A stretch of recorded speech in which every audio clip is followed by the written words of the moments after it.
All right. I think a great example of generosity is our very own Don Eisnagel, our head custodian here. That guy is incredible. He is one of the most generous people I know because he puts in extra time outside of his job, during his job, to go above and beyond. So I think Don is the definition of generosity.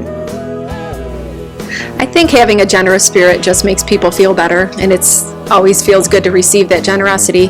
My family, in particular my sister, is someone who has helped me raise my kids, who's always been there for me, literally in the middle of the night, and she is a one in a million, and I love her to pieces, so I can always count on her, and I hope she can always count on me. She knows that, so spread the word.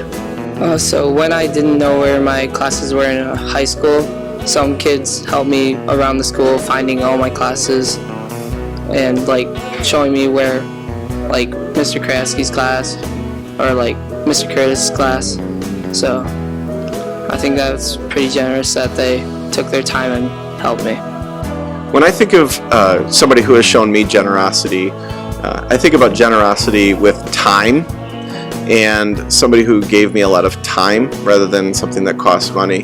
And I have a friend who we taught together in Tokyo 20 years ago, and he still lives in Tokyo, so I rarely get to see him. And this past summer, he made a point of coming to Michigan for a few days. He only had a few days off from his job in Tokyo, and he came up to Michigan just to visit me and my family. And I thought that was really generous of him to do that with his time. So someone was generous to me. I was really having a hard time going through depression in middle school. I didn't really have that much friends, so then someone offered to be my friend, and it really helped me go through the 3 years through middle school. So yeah, he really helped me through my depression. As we come up on Christmas season, generosity is at the foremost. My take on generosity is that we need to make sure that as we get into the Christmas season, that we're worried more about what we're doing for other people rather than what other people is doing for us.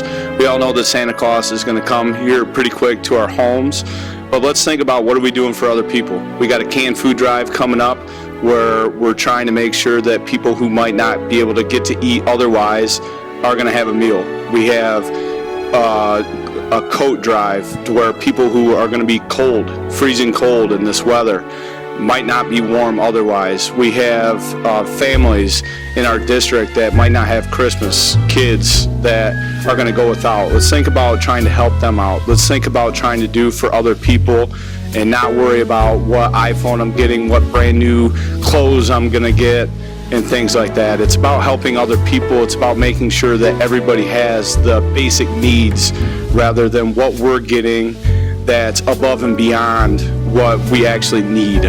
Let's put others' needs in front of our wants and be generous for others and make Christmas a great time for everybody.